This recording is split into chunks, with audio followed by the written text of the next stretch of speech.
தூத்துக்குடி மாவட்டத்தில் உள்ள கோரம்பள்ளம் குளக்கரை உடைந்து வெள்ள நீர் ஊருக்குள் புகுந்துள்ளதால் தூத்துக்குடியில் குடியிருப்புகள் மூழ்கும் அபாயம் ஏற்பட்டுள்ளது. இதுகுறித்து நமது செய்தியாளர் இசைக்கிராஜா வழங்கிய கூடுதல் விவரங்களை தற்போது நாம் காணலாம். நேற்று முதல் தொடர்ந்து பெய்து வரும் கனமழையின் காரணமாக தூத்துக்குடி மாவட்டம் முழுவதுமே வெள்ளத்தால் சூழ்ந்துள்ளது.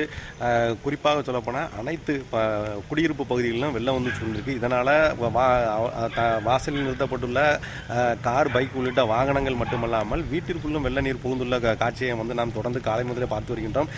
இதனால் பொதுமக்கள் வந்து வீட்டை விட்டு வெளியேறி தங்களுடைய உறவினர்கள் மற்றும் அரசு ஏற்படுத்தி கொடுத்துள்ள நிவாரண முகாம்கள் உள்ளிட்ட பகுதியில் வந்து தங்கியிருக்க நடந்து தங்கள் இல்லத்தில் உள்ள முதியவர்கள் மற்றும் வளர்ப்பு பிராணிகள் உள்ளிட்ட அனைத்தையும் எடுத்துக்கொண்டு நடந்து செல்லக்கூடிய காட்சிகளை நம்ம காலை முதல் பார்த்து வந்து கொண்டிருக்கிறோம். இதோடு மட்டுமல்ல, இந்த பிரதான சாலையான அதாவது தூத்துக்குடியிலிருந்து புதிய பேருந்து நிலையம், பழைய பேருந்து நிலையம் மற்றும் திருச்செந்தூர், கோயில்பட்டி, மதுரை, திருநெல்வேலி உள்ளிட்ட பகுதியில் செல்லக்கூடிய பிரதான சாலைகளுமே வந்து பார்த்தீங்கன்னா முழுவதும் வெள்ள நீர் சூழ்ந்துள்ளதால காலை முதலே போக்குவரத்து நிறுத்தப்பட்டிருக்கு. அது மட்டுமல்லாமல் ரயில் சேவையும் நிறுத்தப்பட்டிருக்கு. அதாவது சென்னையிலிருந்து வந்த ரயில் வந்து தண்டவாளங்கள்லாம் தண்ணியில் மூழ்கி இருக்கிறதுனால இன்னைக்கு காலையில் வந்து கோயில்பட்டி மற்றும் மீளவட்டான் பகுதியில் நிறுத்தப்பட்டது. இங்கிருந்து திருநெல்வேலி உள்ளிட்ட வெளியூர் செல்லக்கூடிய அனைத்து ரயிலுமே வந்து ரயில் சேவைகளும் ரத்து செய்யப்பட்டுள்ளது. அதே போன்று பிரதான சாலை, திருநெல்வேலி செல்லக்கூடிய பிரதான சாலையில் அமைந்துள்ள இந்திய உணவுக் கழகம் மற்றும் மாவட்ட ஆட்சியர் அலுவலகம் ஆகியவையும் முழுவதுமாக வெள்ள காட்டாற்று வெள்ளம் சூழ்ந்துள்ளதால் அந்த பகுதியில் மக்கள் நடமாடவே, அதாவது அந்த ரோட்டை வந்து தாண்டி போகவே முடியாத அளவுக்கு வாகனங்களும் மக்களும் நடந்து கூட போக முடியாத அளவுக்கு வெள்ளம் வந்து கரை புரண்டு ஓடுகிறது ஒரு சாலையில்.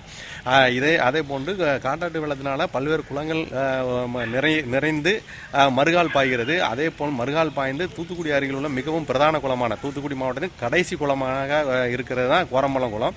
இந்த கோரம்பள்ளம் குளம் வந்து பார்த்தீங்கன்னா கிட்டத்தட்ட 18 கண்மாய் அதில் வந்து திறக்கக்கூடிய சற்று வந்து இருக்கு. இந்த சற்றெல்லாம் வந்து ஏற்கனவே நேற்று முதலே கனத்த மழை காரணமாக இந்த சற்று வந்து திறந்து கடல் வெள்ள உபரி நீர் வந்து கடலுக்கு அனுப்பப்பட்டு இருக்கு. இருந்தும் கூட இன்று தொடர்ந்து பெய்து வந்த கனமழை காட்டாற்று வெள்ளத்தின் காரணமாக இந்த கோரம்பள்ளம் குளம் வந்து கரை வந்து உடைப்பு ஏற்பட்டு கோரம்பள்ளம் பகுதியில் உள்ள குடியிருப்பு பகுதியில் வந்து வெள்ள நீர் வந்து புகுந்துள்ள காட்சியை நம்ம பார்க்க முடிகிறது. தொடர்ந்து இதிலிருந்து இந்த வெள்ள நீரிலிருந்து மக்களை மீட்டெடுக்கவும் மக்களுக்கு நிவாரணம் வழங்கவும் மாவட்டம் மற்றும் மாநகராட்சி நிர்வாகம் தொடர்ந்து பல்வேறு முயற்சிகளை மேற்கொண்டு வந்தாலும் மழை தொடர்ந்து பெய்து கொண்டிருப்பதால் இந்த தண்ணீர் வந்து தண்ணீர் வரத்து அதிகரித்து கொண்டே இருக்கிற காட்சியை தான் பார்க்க முடிகிறது. தண்ணீர் வடிவதற்கான வாய்ப்பு இல்லாத காரணமாக இருக்கிறது. மழை நின்றால் மட்டுமே வெள்ளம் வடிந்து மக்கள் வந்து இயல்பு வாழ்க்கை திரும்ப முடியும். தற்போது மிகப்பெரிய அளவுக்கு மக்களுடைய இயல்பு வாழ்க்கையானது பாதிக்கப்பட்டுள்ளதை நாம் நேரில் காண முடிகிறது. இந்த சூழ்நிலையில் மக்கள் வந்து வீட்டிலிருந்து வெளியேறி நிவாரண முகாம்களிலும் உறவினர்கள் வீடுகளிலும் தஞ்சம் புகுவதையே பிரதான காரியமாக தற்பொழுது நடந்து கொண்டிருக்கிறது. அந்த காட்சிகளை தான் காலை மேல் நாம் பார்த்து கொண்டிருக்கிறோம். இப்படி தூத்துக்குடி சுற்றி இருக்கிற அனைத்து பகுதிகளிலுமே சாலைகள், பிரதான சாலைகள், குளங்கள் உடைஞ்சு தண்ணி போறது, காட்டாற்று வெள்ளம் சூழ்ந்து இருக்கிறதுனால தூத்துக்குடி தனி தீவாக மாறியுள்ள சூழ்நிலை தான் தற்பொழுது வந்து இங்கே தூத்துக்குடியில் இருக்கிறது. தூத்துக்குடி கள நிலவரமாக இருக்கிறது.